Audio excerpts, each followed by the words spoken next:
tata ba maman mbote na bino boye malamu na kati émission na bino mokolo ya lelo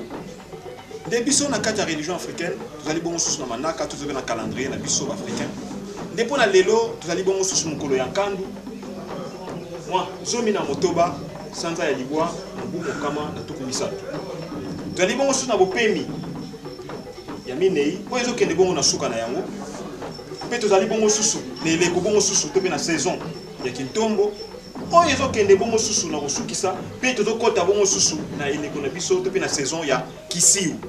nde po na yango tozosenga na bandeko na biso banso oyo bazosepela bongo susu na kata manaka na biso to bazosepela na programme na biso ya mokolo na mokolo soki ezali na badate oyo bino omona ete baevenema eza ya ebele boko bakotindela biso nzela bongo susu ya WhatsApp na biso to pe ba numero oyo totie na CA po toko koyeba nini ezosalama na kati bongo susu ya mokili mingi mpona biso bayindo ekosunga biso makasi nde mpona mokolo mwa lelo tobandi ete liteya ezali kaka se moko tozokota na eteleko na biso ya kisiu mpona bibwele tosala makasi po ete tokokucha bango mpe na esika ya mwa moto po ete bakokufa pamba te na bamaladi oyo ekoya kasi soki pe bino pe bozali na mokolo na bino ya mbotama oyo te oza mobundi na kati bongo ya felika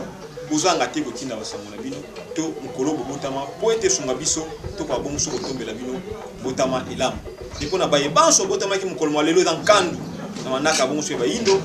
totombele na bino banso botama elamu mpona mokolo mwa lelo tobandi mbala ya nsima nde tokomona na bongo so mpona nimero na biso po etiki bino